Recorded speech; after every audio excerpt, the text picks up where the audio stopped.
আসসালামু আলাইকুম। কিছু সংখ্যক মানুষের ট্যাক্স রিটার্ন জমা দেওয়া লাগতেছে না।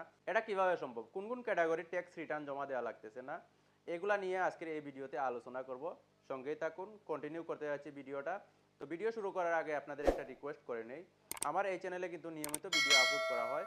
বিভিন্ন ক্যাটাগরির, বিশেষ করে টেকনোলজি ক্যাটাগরির ভিডিও আপলোড করা হয়। তো আপনারা যদি নিত্য নতুন টিপস পেতে চান, টিউটোরিয়ালগুলো পেতে চান, তাহলে অবশ্যই চ্যানেলটা সাবস্ক্রাইব করে রেখে দিন। তো চলে যাচ্ছি মূল ভিডিওতে। এখানে ট্যাক্স রিটার্ন জমা দেওয়া লাগতেছে না, এটা কিন্তু অনেকাংশেই ফেসবুকে ঘুরে বেড়াচ্ছে কয়েকটা ক্যাটাগরি। প্রথম যে ক্যাটাগরিটা আছে এটা হচ্ছে যে সরকারি বেসরকারি চাকরি থেকে অপশন নিয়েছেন আপনি, এই ক্যাটাগরি। দ্বিতীয় যে ক্যাটাগরিটা আছে সঞ্চয়পত্র সুদ ছাড়া আর কোনো আয় নাই, এই সঞ্চয়পত্র কারণেও কিন্তু অনেকে টিন করে থাকেন। তারপর আছে বেকার, এই মুহূর্তে কোনো আয় নাই, অনেকে অনেক কারণবশত বেকার থাকা সত্ত্বেও, কোনো আয় না থাকা সত্ত্বেও কিন্তু টিন সার্টিফিকেট করে ফেলেন।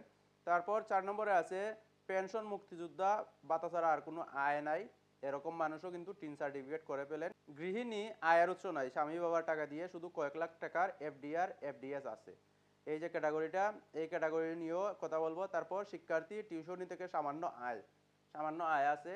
7 নম্বরে আছে নতুন সরকারি চাকরিতে প্রবেশ করেছি, কোনো করযোগ্য আয় নাই। তারপর আছে ক্রেডিট কার্ড নেওয়ার জন্য টিন করেছেন, শুধুমাত্র ফ্ল্যাট, বাড়ি, গাড়ি, মোটরসাইকেল ছাড়া আর কোনো আয় নাই। তারপর আছে জমি ক্রয় বিক্রয় করার জন্য টিন করেছিলেন, এই যে ক্যাটাগরিটা আছে এটা। তারপর 11 নম্বরে আছে রেমিটেন্স, আপনার বাহির থেকে রেমিটেন্স আছে, কোনো কারণে আপনি এখানে টিন সার্টিফিকেট করেছিলেন, এটা কিন্তু করমুক্ত আয়, যেই রেমিটেন্স আছে এটা কিন্তু করমুক্ত আয়। তারপর ভুলবশত অনেকেই ফেসবুকের মনিটাইজেশন করার জন্য, ইউটিউবের মনিটাইজেশন করার জন্য এগুলার টিউটোরিয়াল দেখে অনেকে টিন সার্টিফিকেট করে ফেলেন। এই যে ক্যাটাগরিগুলো বললাম, এই ক্যাটাগরিগুলোর কিন্তু কোনো রকম আয় নাই, আপনি কিন্তু এখানে জিরো রিটার্ন জমা দিতে পারতেছেন। আপনার যেহেতু কোনো রকম আয় নাই, তাই আপনি জিরো রিটার্ন জমা দিতে পারতেছেন। যদি জিরো রিটার্ন জমা না দেন, এই যে কারণগুলো আছে, এই কারণগুলো থেকে আপনার কোনো রকম আয় নাই, তারপরও আপনি যদি টিন সার্টিফিকেট করে থাকেন, তাহলে কিন্তু আপনাকে জিরো রিটার্ন জমা দিতেই হবে।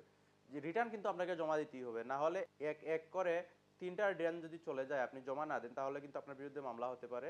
এই জরিমানাটা এটা কিন্তু গুনতে হবে আপনাকে। এই কারণগুলো দেখিয়ে, আমার তো আয় নাই, এই কারণগুলো দেখিয়ে অনেকেই রিটার্ন জমা দেন না, এটা কিন্তু একটা মারাত্মক ধরনের কাজ।